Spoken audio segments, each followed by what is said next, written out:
Hello everyone, I'm Kaka.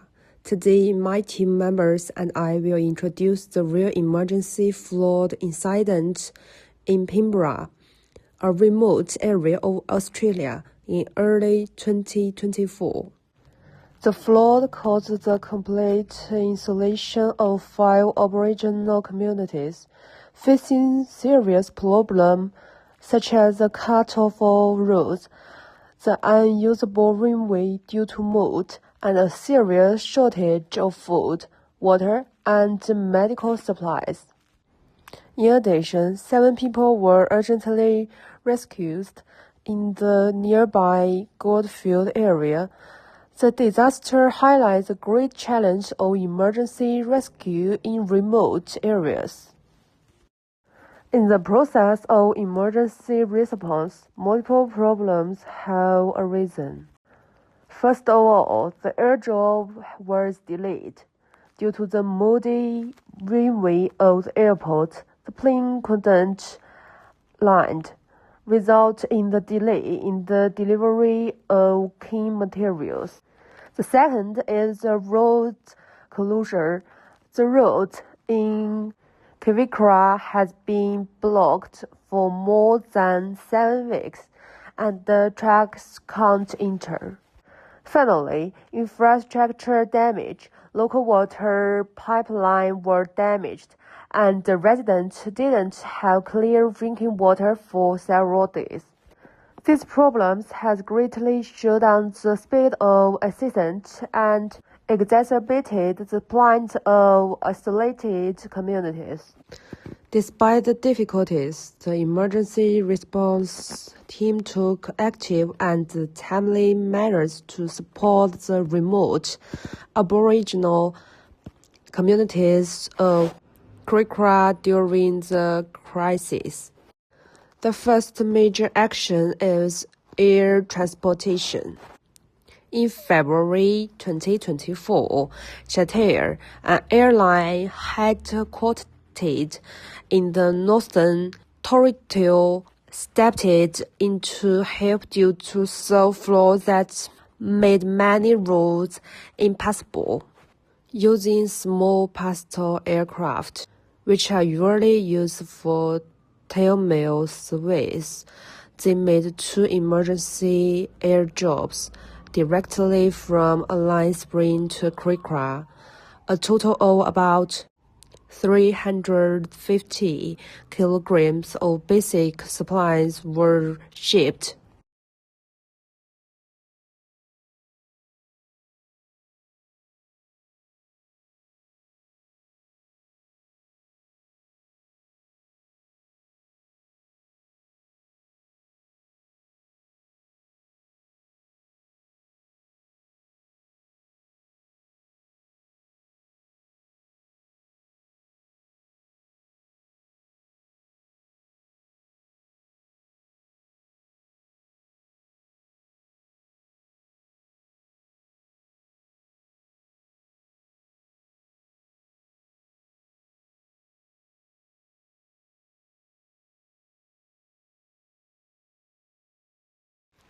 The second key measure is road maintenance.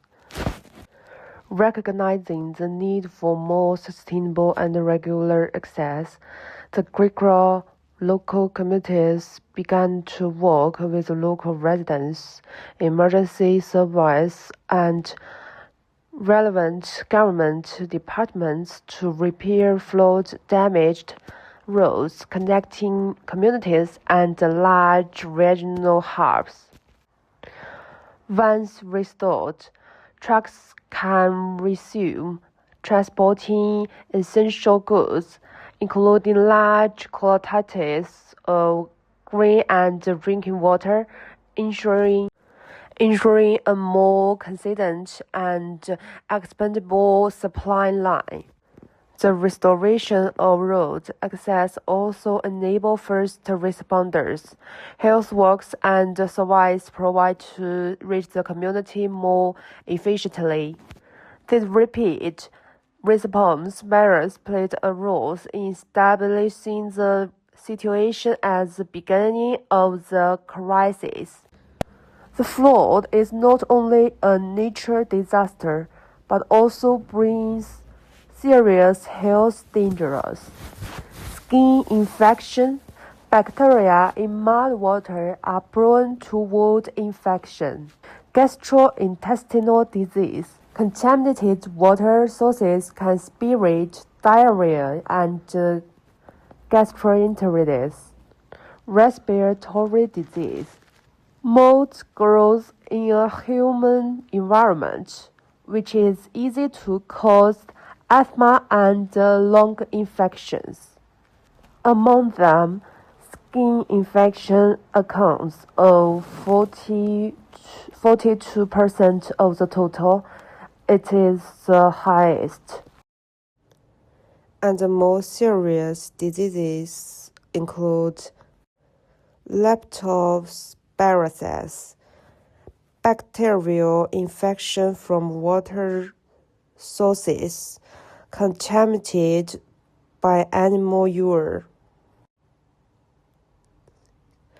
milioidosis, a severe soil-borne infection that can lead to sepsis, pneumonia, and even death.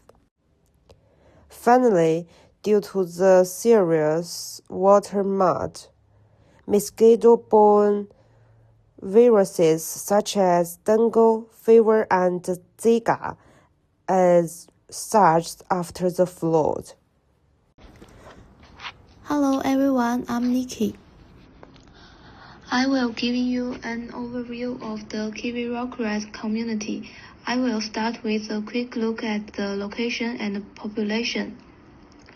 Kiwirrkurra is a very remote community located in Gibson Desert, about 700 kilometers from Alice Springs. According to the 2021 census, it has around 180 residents, most of whom are Aboriginal Australian from the Pinto-Pit group. What's special about Kiwirrkurra is the Pinto-Pit people living here didn't interact with other Australians. They returned to their homeland in the 1970s, preserving much of their cultural identity and social structure. Today, Kiwirrkurra is considered one of the most isolated communities in Australia. Kiwirrkurra has a harsh desert climate with three major features. First, it experiences extreme dry, wet, and hot cycle. Although overall rainfall is low, it tends to come all at once in summer, causing flash flooding because the dry soil can't absorb water fast enough. Second, the community is built on low-lying land with no natural drainage. When rain hits, there is nowhere for water to go. It collects quickly and leads to severe flooding.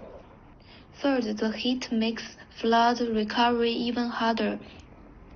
Temperatures can soar above 50 degrees Celsius in summer. Post-flood conditions doesn't allow water to disappear easily, which worsens land and infrastructure damage. Furthermore, although Kiwirrkurra is not located in an area prone to cyclones, it is still affected by tropical cyclones, which may still bring strong wind, heavy rain, and damage. Moving on to the environment, the land around Kiwirrkurra is ecologically fragile. First, vegetation is sparse. It's mostly small shrubs and scattered grasses, which don't do much to prevent flooding. According to Bush Blaze research, this makes it hard for rain to soak into ground properly. Second, many underground animal species rely heavily on rainfall. After it rains, you might see bursts of biological activities, but floods can also wash away habitats and upset ecological balance. Third, endangered species like the bilby live here. Sudden floods can destroy their burrows, threatening their already fragile populations. Kiwirrkurra is not just ecologically important, it's culturally rich as well. One powerful example is the story of the Pintupi Nine, a group of 9 Pintupi people who live a completely traditional nomadic life until 1984. They eventually moved on into Kiwirrkurra and reunited with other Pintupi families. Their stories is a living connection to ancient traditions and highlights the deep cultural continuity of the community. Art plays a huge role in preserving and sharing Pintupi culture. Much of their artwork is based on the Tengari cycle, stories about their ancestors' journeys through the desert, creating landforms and laws. In Kiwirrkurra, these stories are told through daub paintings, mainly produced through the Papua Tula Artists Cooperative, which has gained international recognition. One well-known artist from this area is Angus Jungura. He is the son of the two famous Papua Tula painters, both members of the Pintupi Nine. Their work connects modern art collectors with ancient storytelling and spiritual heritage. Lastly, the Kiwirrkurra communities established an indigenous protected area, covering over 45 million hectares. This initiative protects both natural environment and the Pintupi cultural heritage. It's a great example of how traditional knowledge and modern land management can work together for sustainability. So, in summary, Kiwirrkurra is a small but culturally strong and environmentally significant community. Despite facing extremely climate change and isolation, it continues to preserve its traditions, care for the land, and adapt in its own unique way. Hi, I'm Leona, and I will talk about the theories, methods, frameworks, and precedents. I searched those information used in emergency design. First, we talk about the theories. First, human-centered design starts from the user perspective. This approach can lead to better design experience by focusing on real needs, emotions, and lived realities. Another important theory is the relationality theory, which helps explain why First Nation communities emphasize the deep relationship between people and the land. In terms of method, co-design is particularly important in designing for indigenous communities. A good designer should bring together lived experience, research experience, and practice experience. Design together with community members allow us to gain cultural knowledge more quickly and co-create solutions that are more respectful. Another key method is yarning. Yarning is an indigenous way of sharing stories. It is culturally respectful and informal, allow people to speak openly in a relaxed setting. It builds trust and supports knowledge exchange through conversation. I also explore the Aboriginal pedagogy framework, the 8 ways of learning. The first step in this framework is Yarn Up, which refers to story sharing. In this framework, each stage is represented by a traditional tool.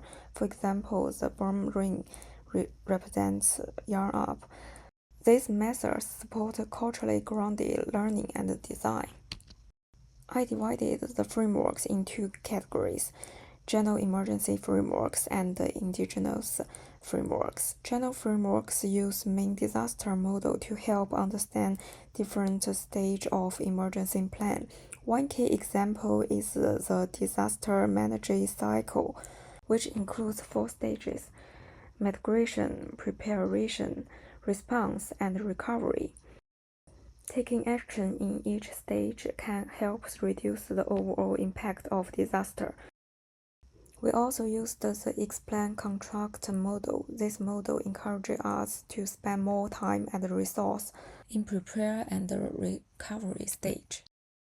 Another general framework is the Australian Disaster Preparedness Framework. It reminds us that disaster planning is not only about a response, it also requires governance, risk awareness.